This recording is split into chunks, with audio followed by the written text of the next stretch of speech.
Bonjour à tous. La semaine dernière, j'aurais dû avoir un enseignement à la paroisse sur la Bible et particulièrement sur le pardon dans la Bible.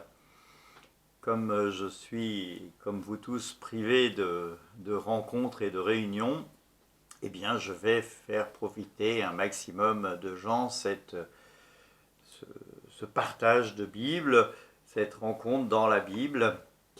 Nous sommes réunis au nom du Père et du Fils et du Saint-Esprit. Amen. Viens Esprit Saint, viens éclairer nos cœurs, que cette parole qui est ta parole soit pour nous un soutien et un réconfort, un guide. Amen. Donc, je vais commencer par vous inviter à prendre votre Bible, et si vous n'avez pas de Bible, vous pouvez trouver, je vais mettre le lien en bas, AELF, une Bible en ligne, mais il y en a plein d'autres, vous pouvez trouver facilement sur Internet. Mais AELF vous offre la Bible liturgique, donc celle que l'on lit le dimanche. Enfin, tous les jours de la semaine lors des célébrations d'ailleurs. Au chapitre 4 du livre de la Genèse, le premier livre de votre Bible, chapitre 4, vous avez l'histoire de Caïn et Abel. Caïn tue son frère et on en est là. Un cri monte du sol vers toi, c'est le sang de ton frère. Sois maudit maintenant par le sol qui a ouvert sa bouche pour recevoir le sang de ton frère. Lorsque tu cultiveras le sol, il ne te donnera plus ses produits. Tu iras errant comme un fuyard sur la terre. Caïn dit au Seigneur, ma condamnation est trop dure, je ne peux pas la porter. Regarde, tu me chasses aujourd'hui du sol cultivable et je devrais me cacher loin de toi. J'irai errant comme un fuyard sur la terre et quiconque me rencontrera pourra me tuer. Le Seigneur lui dit, eh bien, si quelqu'un tue Caïn, Caïn sera vengé 7 fois. Alors le Seigneur mit un signe sur Caïn pour qu'il ne soit pas frappé par le premier venu. Caïn s'éloigna de devant Dieu et il habita au pays de Nod, à l'orient d'Éden. Nous voyons là la miséricorde de Dieu. Alors on pourrait dire, il l'exclut, il le chasse. Il le chasse, mais c'est peut-être pour qu'il puisse grandir de sa faute. Mais néanmoins, il prend soin de lui. Il prend soin de sa créature. Dieu n'abandonne pas sa créature, il prend soin de lui.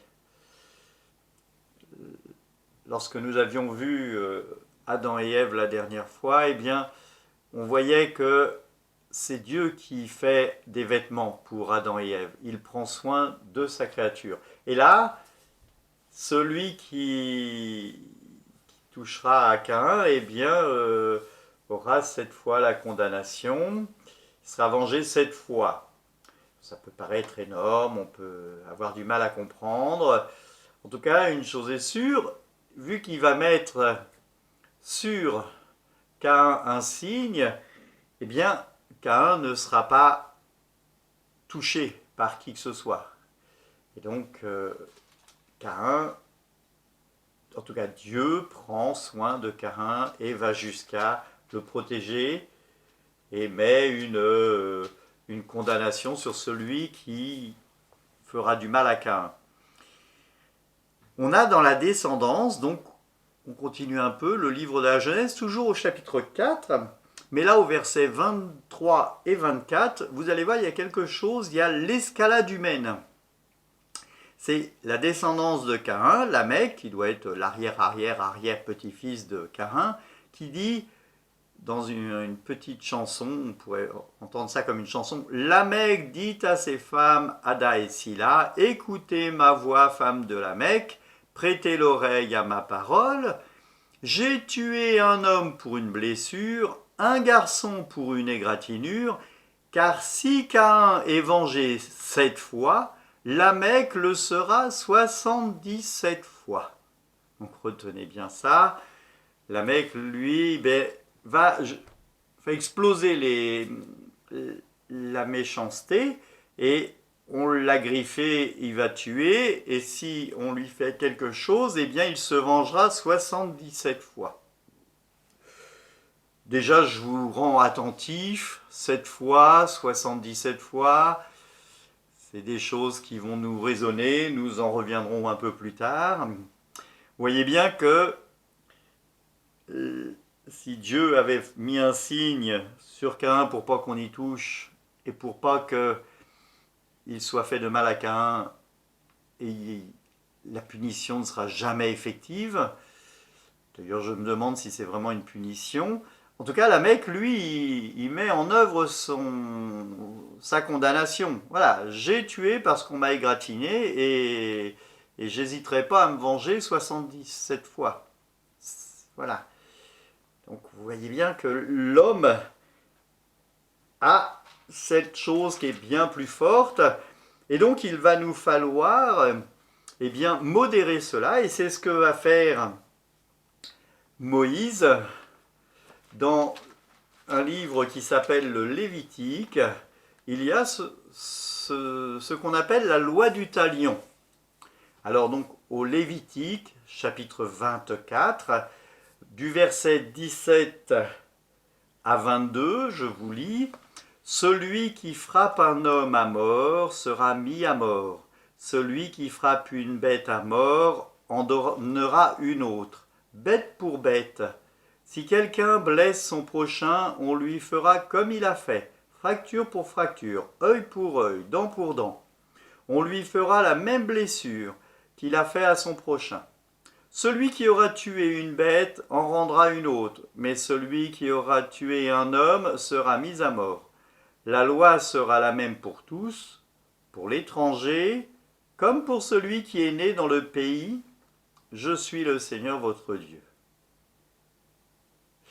Voilà, on voit que pour éviter l'escalade, eh bien on a normalisé la chose, œil pour œil, dent pour dent. Voilà, si on t'a fait une griffe, eh ben, tu ne dois pas tuer, contrairement à ce que faisait la Mecque. Si on t'a griffé, eh ben, tu rends la griffe éventuellement. Vous voyez bien qu'il y a dans ce texte, qui nous paraît parfois un peu œil pour œil, dent pour dent, un peu terrible, eh bien, il y a une modération de l'exagération humaine. On sait bien que l'homme pousse par là, il faut ramener au centre, mais il faut d'abord qu'il ait été tenter sa chance pour voir si cela pouvait porter du fruit. Comme je le dis régulièrement, le thème que nous avons choisi, et peu importe le thème que nous avons choisi, eh bien, on pourrait y passer des journées et des journées. Et donc, je suis obligé de sélectionner. Vous allez voir que je vais arriver à d'autres textes, et puis vous allez dire, ah oui, mais il y a celui-là aussi qui parle du pardon, et puis il y a celui-ci, mais le Père Thierry n'en a pas parlé. Bah non, parce qu'on ne peut pas parler de tout. Je souhaite parler là d'une fête qui s'appelle le Grand Pardon, donc qui est pour... Et donc, on trouve le déroulement de cette fête dans le livre du Lévitique. Voilà, on reste au livre du Lévitique, au chapitre 16, du verset 3 au verset 22. Ça fait un long passage, je vais vous inviter à m'écouter. Voici comment Aaron entra dans le sein. Il faudra qu'il se procure un jeune taureau pour l'expiation et un bélier pour l'holocauste. Il portera la sainte tunique de lin, il aura sur le corps des caleçons de lin, il portera une ceinture de lin, il sera coiffé d'un turban de lin. Après s'être lavé tout entier dans l'eau, il revêtira ses habits sacrés. La communauté des Israélites lui donnera 2 boucs pour le péché et un bélier pour l'holocauste. Aaron offrira le jeune taureau qu'il a apporté pour le péché et fera la demande de pardon pour lui et pour sa maison. Et il prendra ensuite les 2 boucs et les présentera devant le Seigneur à l'entrée de la tente du rendez-vous. Aaron tirera au sort entre les 2 boucs, un pour le Seigneur et un autre pour Azaël. Il fera approcher le bouc désigné par le sort pour le Seigneur, il offrira en sacrifice pour le péché, et le bouc désigné par le sort pour Azaël sera alors conduit vivant devant le Seigneur. On fera de lui un rite d'expiation et on le chassera dans le désert. Aaron offrira un taureau qu'il a amené pour le sacrifice du péché pour lui-même et sa famille. Après avoir égorgé son taureau, il prendra sur l'autel devant le Seigneur un encensoir plein de charbon brûlant, 2 poignées d'encens parfumé de poudre. Il portera le tout derrière le rideau, il mettra l'encens parfumé sur le feu devant le Seigneur, de façon à couvrir d'un nuage d'encens l'instrument d'expiation qui est sur le témoignage. Ainsi, il ne mourra pas. Il prendra alors le sang du jeune taureau, aspergera avec son doigt la face de l'instrument d'expiation tourné vers le levant, et il fera 7 fois l'aspersion avec du sang et son doigt devant l'instrument d'expiation. Il égorgera après le bouc réservé à l'expiation en faveur du peuple. Il emportera le sang derrière le rideau, il en fera ce qu'il a fait avec le sang du jeune taureau, il aspergera l'instrument d'expiation de devant l'instrument d'expiation, il fera le rite d'expiation dans le sein pour les impuretés des Israël, et pour leurs fautes et pour tous leurs péchés. C'est ainsi qu'il fera pour la tente du rendez-vous, qui est avec eux au milieu de leurs impuretés. Il n'y aura personne dans la tente depuis le début du moment où il entrera dans le sein pour faire le rite d'expiation jusqu'au moment où il en sortira. Il fera le rite d'expiation pour lui, pour sa famille et pour la communauté des Israël. Et il sortira vers l'autel qui est devant le Seigneur, et il le fera le rite d'expiation à l'autel. Il prendra du sang du jeune taureau, du sang du jeune bouc, et il mettra sur les cornes de l'autel. Et tout autour, avec son doigt, il fera 7 fois l'aspersion du sang de l'autel. Ainsi, il purifiera et sanctifiera toutes les impuretés des Israélites. Lorsque Aaron aura achevé le rite d'expiation du sein de la tente du rendez-vous et de l'autel, il fera approcher le bouc encore vivant, tenant entre ses 2 mains sur la tête du bouc encore vivant. Il confessera sur lui toutes les fautes des Israélites, tous leurs manques et tous leurs péchés. Après avoir chargé sur la tête du bouc, il le remettra à un auxiliaire pour que le bouc aille au désert et emporte sur lui toutes les fautes vers le lieu désertique. C'est ce qu'on appelle le bouc émissaire. Donc, dans ce texte assez long, avec des répétitions, on voit que Aaron fait déjà un sacrifice pour ses péchés à lui, afin d'être rendu pur. Déjà, il se purifie avec de l'eau, mais il fait aussi un sacrifice, un holocauste, pour lui être pur. Et il fait un deuxième sacrifice pour le peuple. Une fois qu'il est pur, lui, il peut demander la pureté du peuple. Et dans une troisième partie, sur le bouc émissaire, ce bouc qui reste, il pose les mains et il dit tous les égarements du peuple, et de lui aussi et de sa famille, qui vont être déposés symboliquement sur ce bouc et sortis de la ville, mis dans le désert. Nous voyons là, eh bien, ce rite important pour les Juifs. Alors aujourd'hui, il n'y a plus de sacrifice, mais c'est sur cette base-là qu'est posée cette fête du grand pardon, où on remet nos péchés les uns les autres, où on essaye de se réconcilier avec les uns les autres. Cela doit résonner dans nos oreilles avec le sacrement de réconciliation qui nous est fait, pour nous chrétiens, nous est fait régulièrement. Normalement, nous sommes invités à nous confesser régulièrement. Le jour de Yom Kippour, il y a une lecture qui est assez belle et qui est la lecture du livre de Jonas. Dans les synagogues, encore aujourd'hui, on lit la lecture du livre de Jonas. Je vous invite à lire cette lecture afin de voir quelle est la force de la miséricorde de Dieu. Donc Dieu, je vous résume, Dieu demande à Jonas d'aller dans Ninive, une ville païenne, où il sont très, très mauvais, on va dire, et d'annoncer encore 40 jours et la ville sera détruite. Alors vous entendez 40 jours dans vos oreilles, normalement ça fait un temps de réconciliation, un temps de carême, un temps de pénitence. Jonas ne veut pas y aller, bon, cette histoire avec ce gros poisson, bref. Mais c'est important parce que lisez-le parce que ça vous permettra de comprendre après pourquoi Jésus dit à un moment donné, il y a ici plus que le signe de Jonas, vous voyez. Hein, et Dieu récupère Jonas, l'envoie à Ninive, une grande ville, et Jonas dit, eh bien, encore 40 jours, et Ninive sera détruite, et il traverse là en une journée, et en une journée, il a fait ce qu'il aurait dû faire en 40 jours, c'est-à-dire qu'il a converti toute la ville. Ça prouve que Jonas était un très très bon prophète. Il a converti toute une ville, et je vais vous lire juste la fin. Dieu vit ce qu'ils faisaient et comment ils renonçaient à leur mauvaise conduite. Alors Dieu se répandit du mal qu'il avait parlé de leur faire, et il ne le fit pas. Ça veut dire que Jonas voit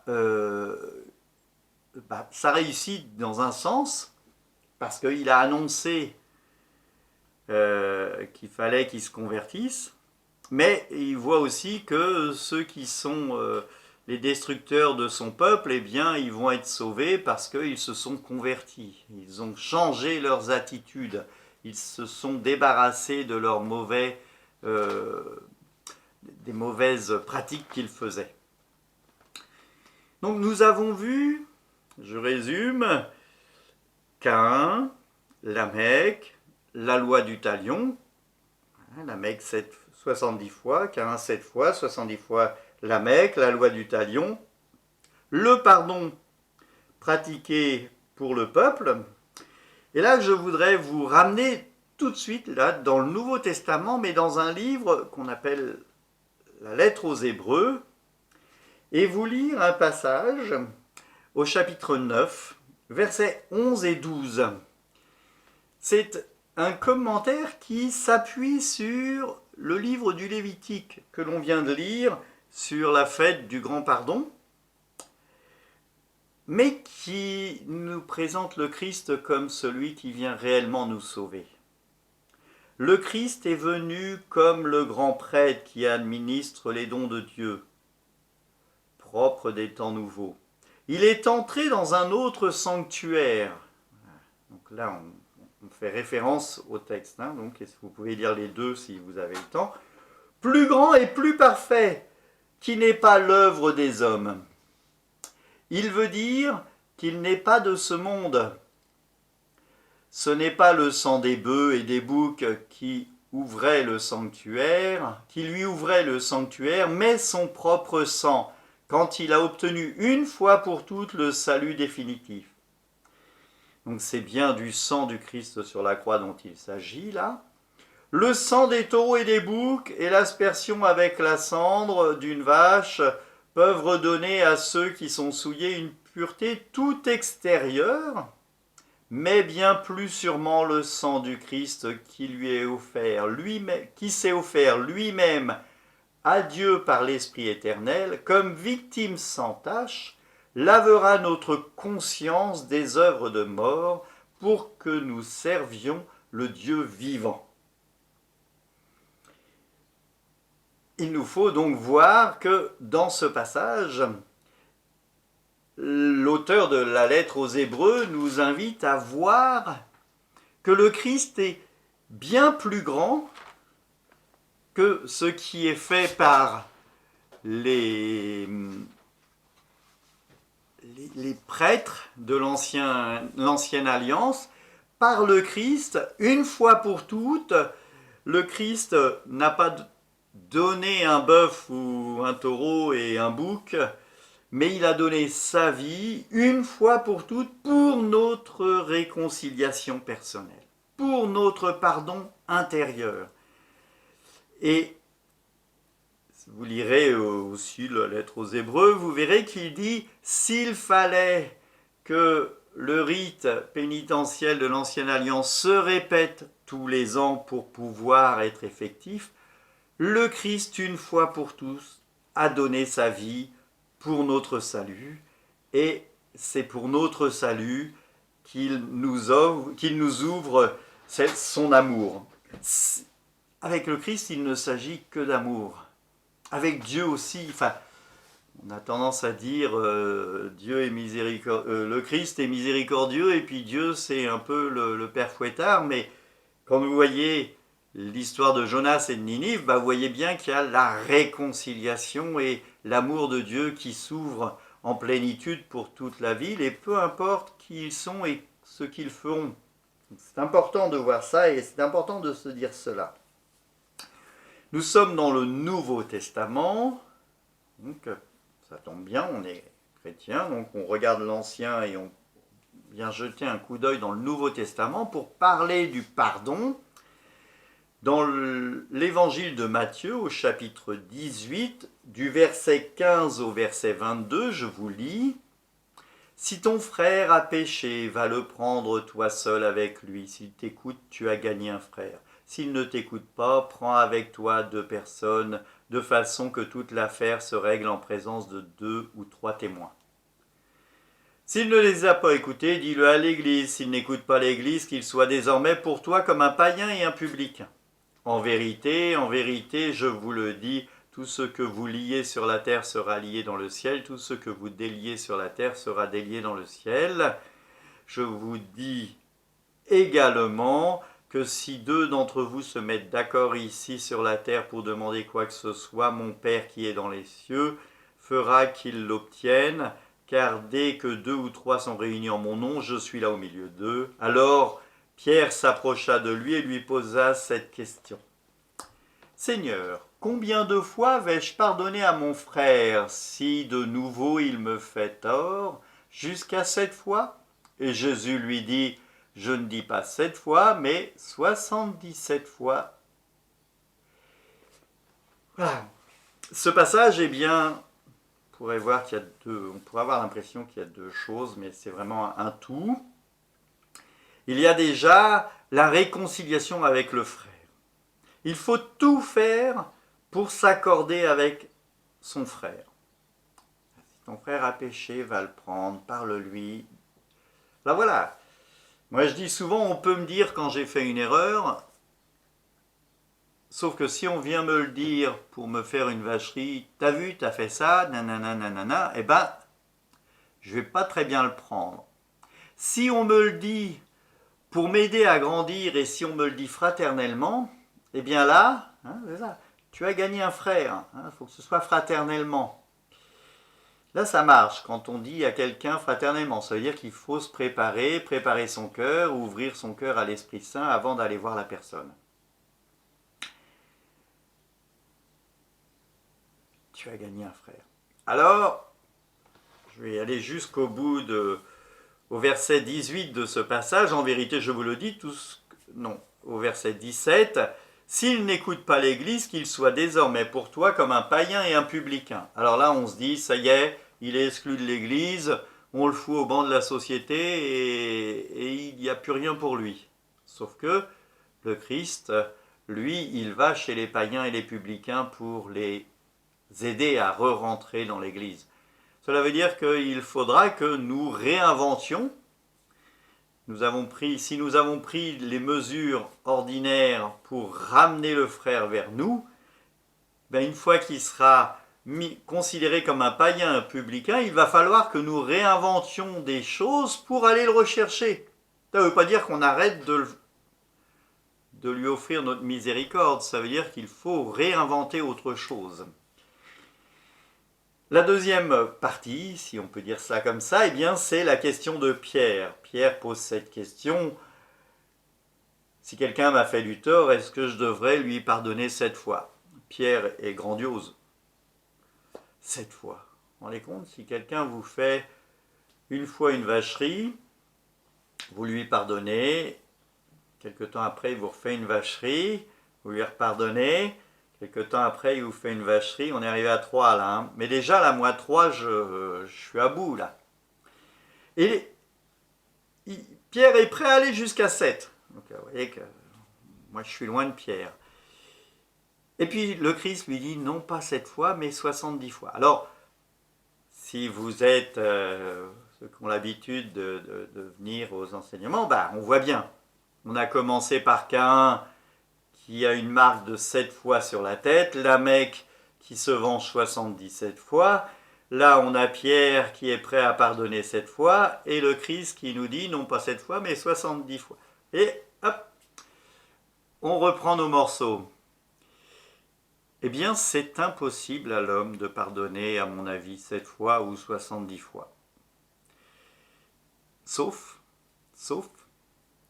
si je demande à Dieu d'être présent avec moi. Si je demande au Christ de porter avec moi mon joug, parce que mon joug est trop lourd à porter et que s'il est avec moi, il va en porter une grosse partie et cela sera possible pour moi. Je crois que c'est comme ça que j'entends moi et je pense que c'est quelque chose d'essentiel. Le pardon est un pardon qui est fait avec la grâce de Dieu, avec la force de l'Esprit Saint, avec ce Dieu créateur qui nous a créés et qui nous permet de trouver en nous, et grâce à la force du Christ et de l'Esprit Saint, la force de pardonner 70 fois. Je vais prendre un autre texte qui sera le dernier texte de la Bible pour cette séance.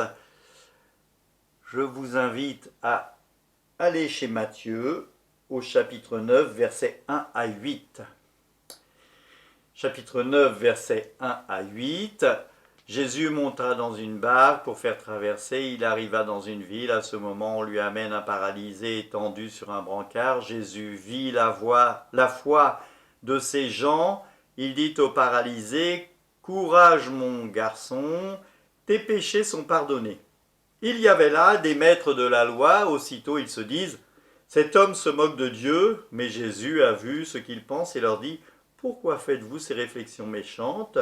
Quel est le plus facile à dire ? Tes péchés sont pardonnés ou lève-toi et marche ?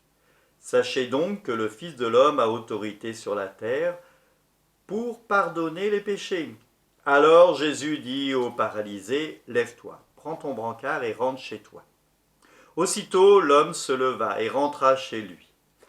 En voyant cela, la foule fut saisie de crainte. Elle rendait gloire à Dieu pour avoir donné un tel pouvoir à des humains. On a ici ce texte que l'on entend et qu'on a l'habitude, souvent on le voit dans d'autres passages chez Marc et chez Luc, on voit cet homme qui est descendu par une trappe. Mais on a ici une finale qui nous invite à voir le don du pardon fait par le Christ, offert aux hommes. Réécoutez bien, aussitôt l'homme se leva et rentra chez lui, et voyant cela, la foule fut saisie de crainte, et elle rendait gloire à Dieu, non pas pour avoir pardonné, mais pour avoir donné un tel pouvoir aux humains. Il y a dans ce passage un don du pouvoir du pardon. Nous avons ici peut-être une clé. Là, il y a la clé qui sont données à Pierre, mais aussi une clé de lecture sur le sacrement de réconciliation qui est donné, non pas à l'homme qui pardonne, mais l'homme est invité à pardonner, mais lorsque je viens au sacrement de réconciliation, je reçoit de la part de Dieu ce don inestimable qui est le pardon. Et pour terminer, je voudrais vous lire un passage du catéchisme de l'Église catholique. Là, on le voit bien. Hop, alors j'enlève. Catéchisme de l'Église catholique. Au numéro 1441, Dieu seul pardonne les péchés. Parce que Jésus est le Fils de Dieu, il dit lui-même, le Fils de l'homme a le pouvoir de remettre les péchés sur terre. Il exerce ce pouvoir divin. Tes péchés sont pardonnés. Plus encore, en vertu de sa divine autorité, il donne ce pouvoir aux hommes pour qu'il l'exerce en son nom. Et ce passage nous invite à regarder l'amour de Dieu comme quelque chose qui n'a pas de frontières et pas de limites. On ne pourrait pas dire, c'est Dieu qui le fait et ça n'est pas possible pour nous. Alors c'est possible pour les hommes, mais avec la grâce de Dieu. Aujourd'hui, certains, alors c'est pas simple de se confesser, mais c'est possible. C'est possible. Moi, j'ai prévu, par exemple, ici à Pierrelet, une pièce ouverte où l'on peut, avec les distances de sécurité, parler ouvertement, puisque c'est une pièce où personne ne passe. Je laisse la porte ouverte et on peut parler à voix haute, et afin de pouvoir recevoir le sacrement de réconciliation. Mais je vous mettrai en lien, en icône, la page, la vidéo sur la confession en temps de confinement. Vous pouvez donc prendre ce temps qui nous est encore obligé de confinement pour préparer votre cœur à recevoir le sacrement de réconciliation lorsque vous pensez que ce sera plus facile de venir à l'église. Néanmoins, lors de vos déplacements, en prenant rendez-vous, il est toujours possible de recevoir ce sacrement de réconciliation sacramentel par un prêtre en l'appelant et en voyant avec lui les modalités, mais beaucoup de prêtres ont déjà prévu une chapelle sur le côté, un lieu pour pouvoir prendre ce sacrement de réconciliation. Et en tout cas, une fois le déconfinement arrivé, nous prendrons des mesures pour pouvoir accueillir tous ceux qui auront besoin de ce sacrement de réconciliation. J'espère que ce partage de la Bible vous aura plu.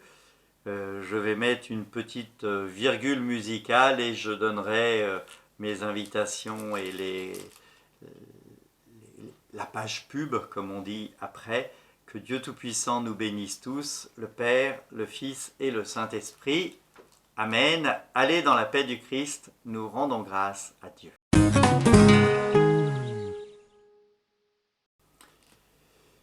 Eh bien voici, j'espère que cette vidéo vous aura plu, que ce parcours dans la Bible vous aura intéressé. Je vous invite à vous abonner expressément. Plus il y a d'abonnés, plus c'est facile pour moi.